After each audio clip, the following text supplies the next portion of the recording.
Backyard Professor Chess videos, where we're showing games that have tactical fireworks celebrating the 4th of July, at least here in America. I'm going to play another game by Alexander Alekhine. This was an exhibition game playing a gentleman named Samish, who was quite a prominent opponent of Alekhine, Nimzovich, Capablanca, Lasker. It was in that era, between the world wars, that Samish was quite prominent in several tournaments. Alekhine's the white, Samish is the black. Let's see what happens here. Pawn King 4, Pawn Queen Bishop 4. This is out of his My Best Games collection, so it's the old definition. Sorry about that. Knight King Bishop 3. Knight, Queen, Bishop 3. Typical Sicilian setup at this point. Bishop, King 2. He's going to play conservative. He's not going to bring his bishop out too far because he wants to do something else instead. And that's okay with Samish. He doesn't mind. Alekhine, this is the theme that we've been showing in so many of these tactical games that have the fireworks. Is the one thing the people do, the grandmasters do, is they will castle early because you can't be safe leaving your king in the center if you're going to attack. So just the pattern here is set the board up so that you can attack, but make sure you do castle your king. That is critically important, yes. And they all do. So this is a good lesson for us, meaning me.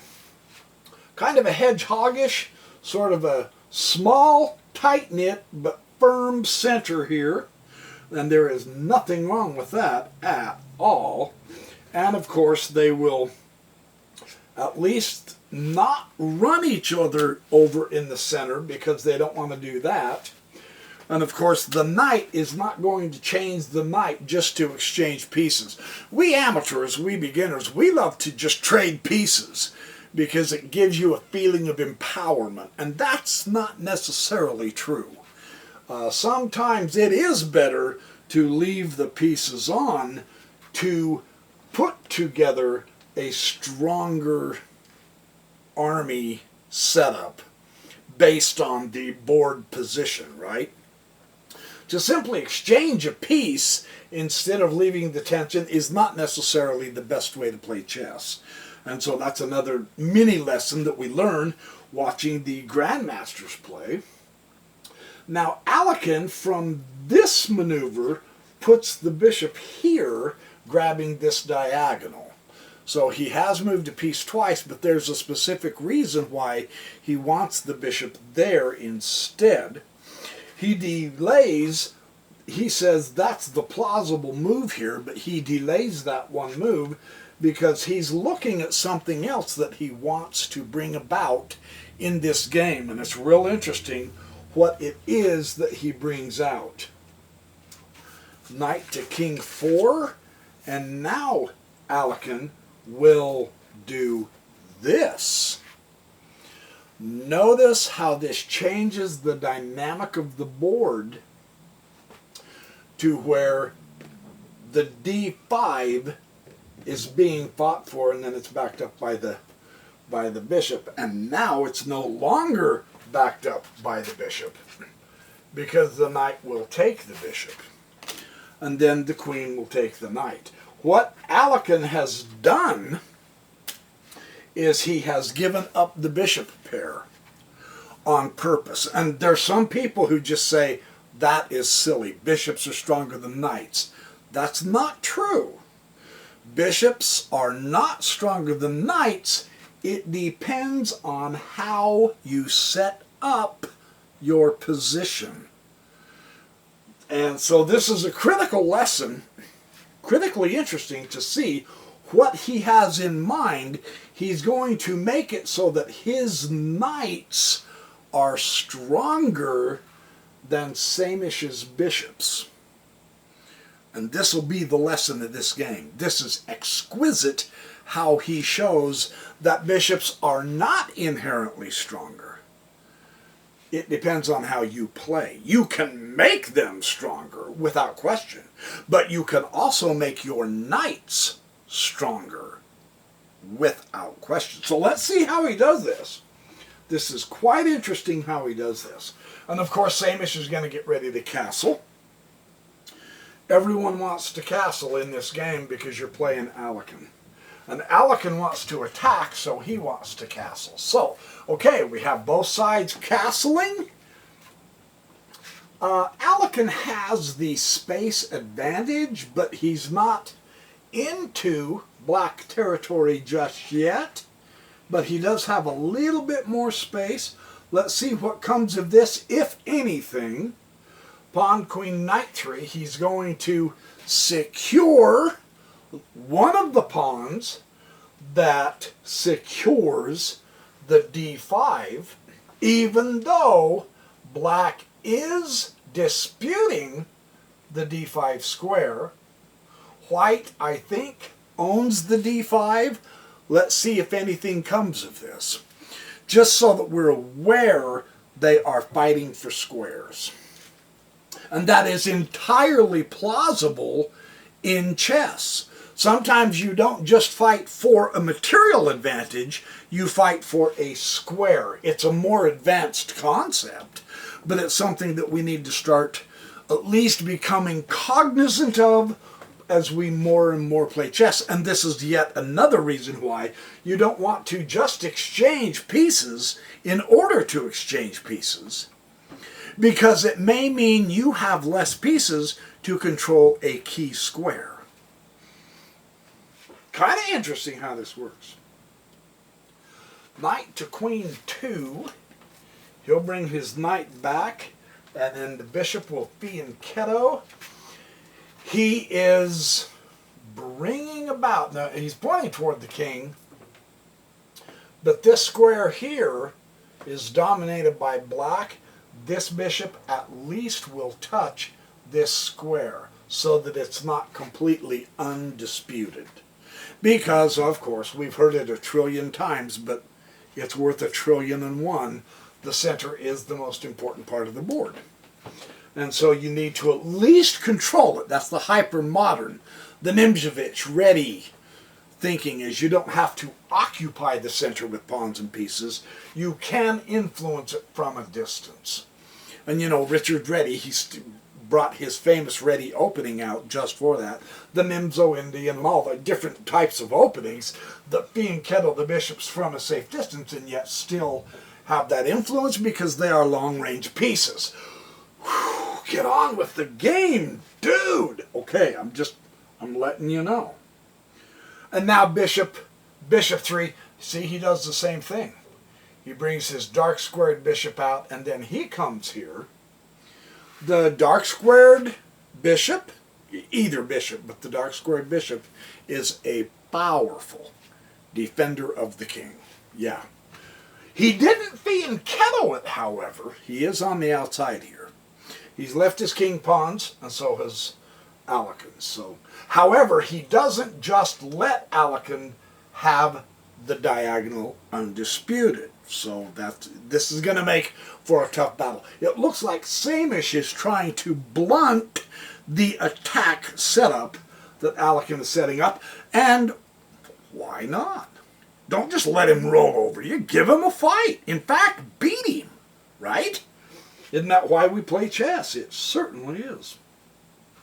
And now, Queen Rook, Queen 1, and the full development.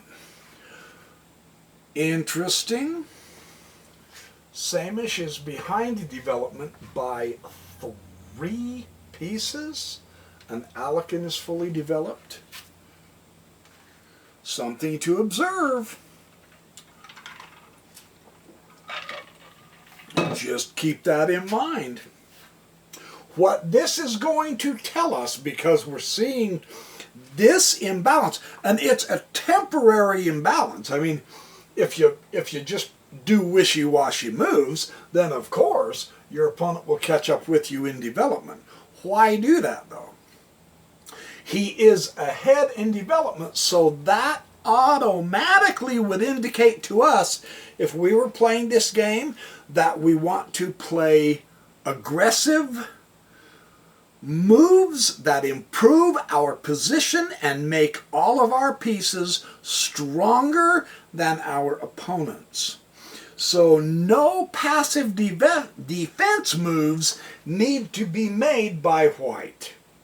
You don't necessarily need to bump each one of the H-pawns and take 2 moves to stop him from coming on the wings. Even though the center is pretty crowded, it's not locked, and the fight can occur in the center. So wing attack at this point, looking just as a generality, a wing attack on either wing is not as likely as fighting directly in the center. That's how I would read that board. Generally, just generals. There's no real glaring, well, I mean, the C7 in the black is somewhat weak. So is the E7 whole, but Alekhine's not going to get to that yet. But this one, that might be a target. This is a potentially weak pawn, so that might be some targets on the queen side. I don't know. We'll keep our eyes peeled. Alekhine didn't say that. I'm just generally looking. Are there targets for Alekhine to hit? Because he's obviously developed much faster, so it's probable that he's going to do the attacking. That's what this board would say to me. On the queen side, probably looks more promising than the king side at this point. Attack does not just mean go attack the king and checkmate the king, right? Actually, like I was saying, attack in the center looks extremely probable because nothing is locked down yet. So let's take a look at this. He brings his rook, and now see, that is purely a defensive move. And did I not just say the basis of the further development of Alekhine says he's not going to do defense, he is going to try to push, and Samish, who is far less developed, is going to want to begin to defend. And this is the offensive move, taking the partial open file right in the center. This is a defensive move, keeping people out of here. In the process, it's just good to know this is a weak square by a defensive pawn push. Now we have more weak squares. We basically have a weak dark square complex, don't we, on the queen side now because of that pawn push. Might be something useful. Yeah, that's how to look at this. That's how we're trying to read the chessboard a little bit. So that's interesting. And of course, what he was stopping was the knights coming in here.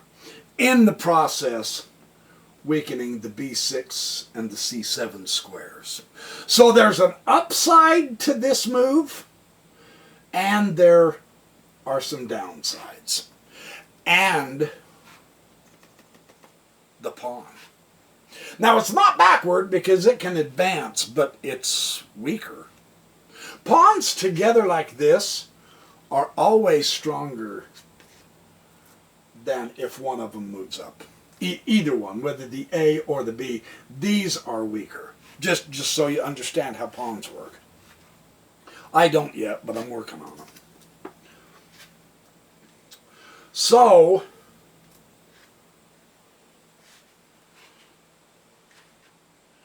why does that move make sense? I'm distracting you somewhat by describing the weak squares and the weakness of the pawns. In the process of pushing this pawn, the dark square complex, this is a weak pawn. And what makes the d6 pawn weak are the fact that these two pawns and this knight dominate this square. That pawn cannot move forward without serious consequences to his center, can it? Therefore, it is weak. It does not have a pawn backing it up in either direction, nor does it have a pawn next to it like this guy. Therefore, that pawn is weak. It's a central pawn, it's a central weak pawn, and it's a target. Therefore, Alekin's next move, what do I do now? You attack the weakness with the queen. That makes sense. You see how that kind of integrates all together, right?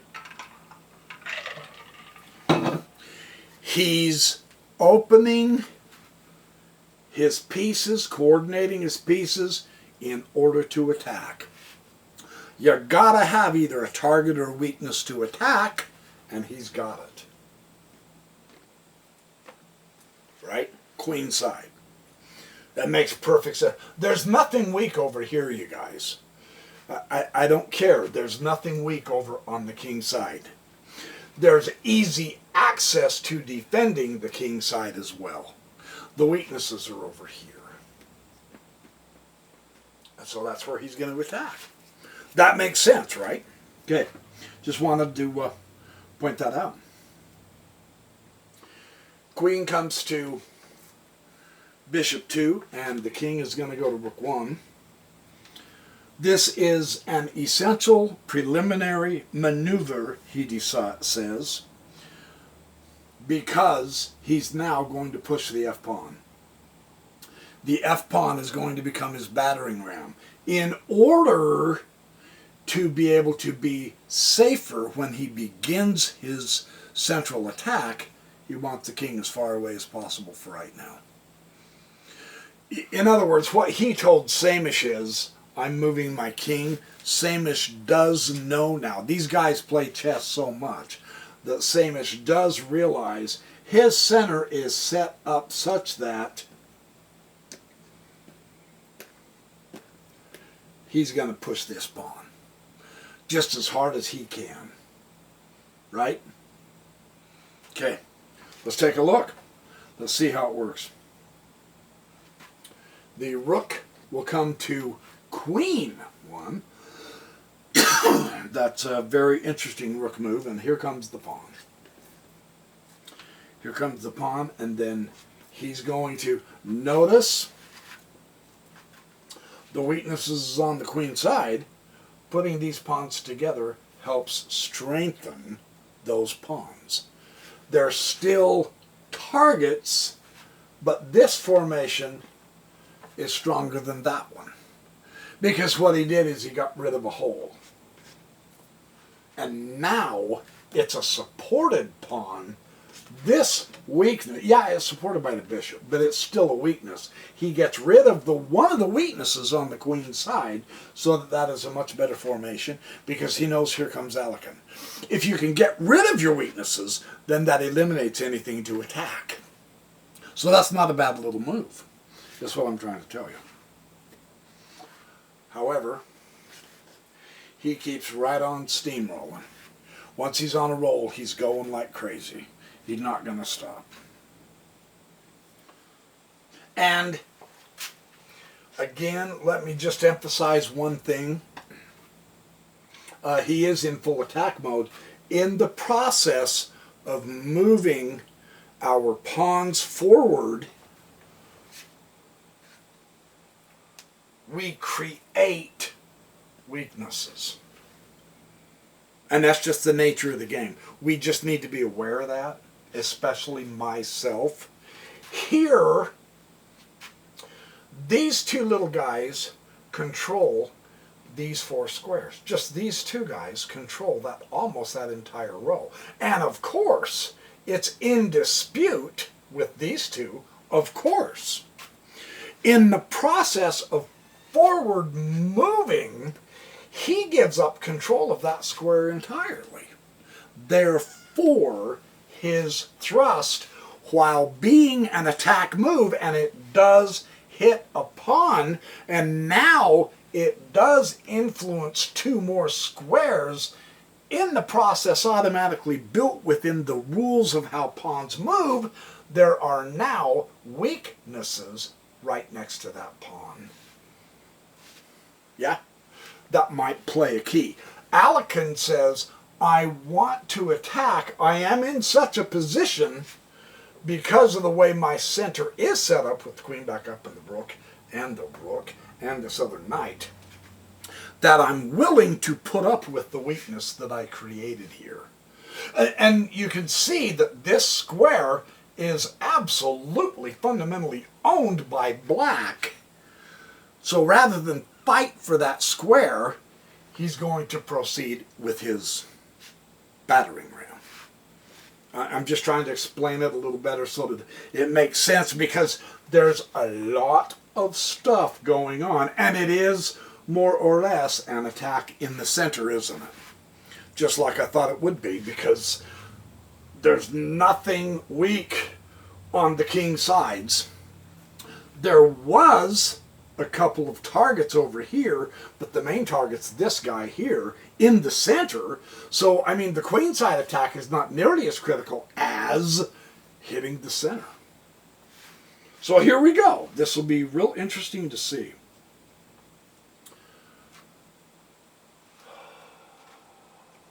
The bishop comes to b4. Now, that move makes beautiful sense. That's the square black owns, right? So use it, because it is a very important square. Rather than disputing that square, Alekhine wants to attack from a different angle, but that gives Samish a chance to attack from his square of strength. That makes sense how the back and forth goes, doesn't it?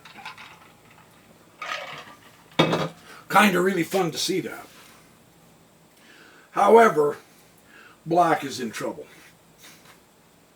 because now the pawn is going to take the pawn. No question. No question. And the bishop is going to take the queen. And you go, wait a minute. Did Alekhine just make a huge error here?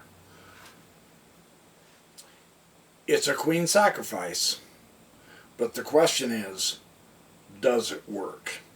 And here's how Alekhine says, yes it does. Pawn takes pawn check on the open file with a positively deadly passed pawn. King gets out of the way. Now, rather than take the bishop, he centralizes his knight on his dominant square, the d5.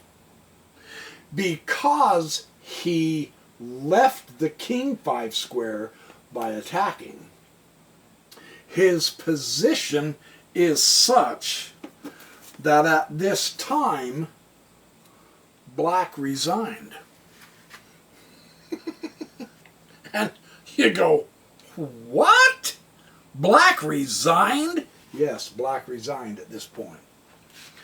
Same as saw. What I want to do is work out just a couple. There are about 5 or 6 different variations in this. That is spectacular. I want to show you the best one to show you how black is completely lost.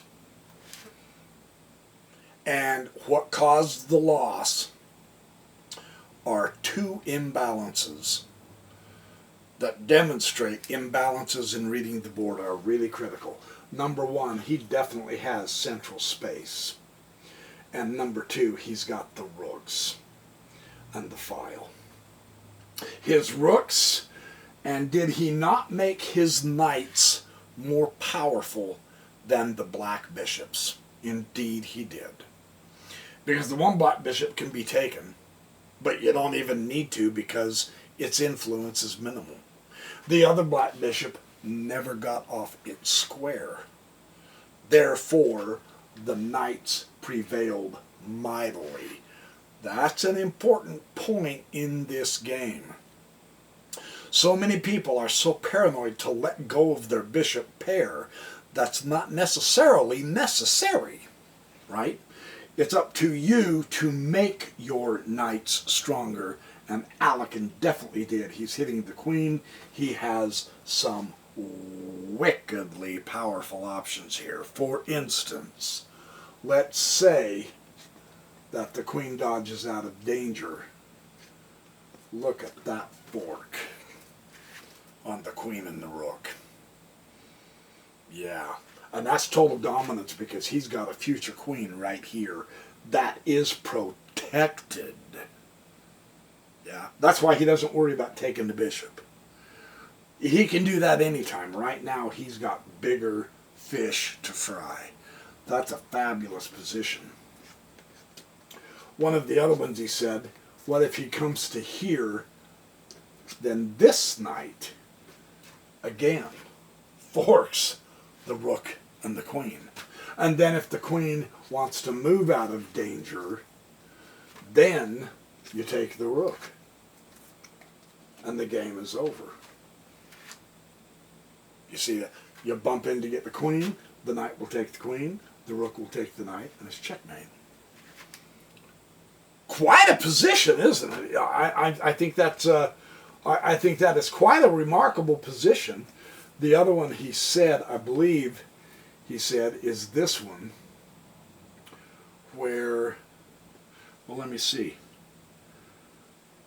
Queen to bishop 4, the knight comes to king 6 with the same fork on the rook and the queen.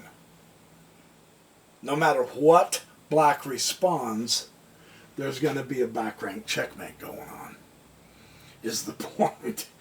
It's really spectacularly something else. So anyway, I just wanted to point out that Alekhine's final comment is, in all these variations, and he shows several different variations here. I'll let you work out some of them. They're quite fun. They're quite interesting. He says, the white king, bishop, pawn is more powerful than the black queen. Based upon tactical considerations of how to improve the position of your knights and with the incredible knight forks. So there's your chess game. Happy 4th of July, you guys. I'm going to go celebrate my 4th now. I've given you 4 videos this weekend. That should suffice, I hope. Perhaps tomorrow I will do another video, but right now we're going to go make some homemade bread and stuff like that. And I might actually video that just for the fun of it and share a homemade bread making session with the Backyard Professor. Who knows? Anyway, all right, I'm enjoying all you guys. Thank you for being such a fabulous audience. Come join the chess club. We've had lots of people joining this last week or two. It's growing really well. And we do have a tournament coming up Sunday if you want to get in on it, a Swiss Blitz. And we're having a lot of fun. It's really enjoyable. And I will see you guys. Be good, do well, have fun, be safe. And I will see you guys in the next Backyard Professor Chess video. And remember, no matter who says what, you're awesome. Believe that here.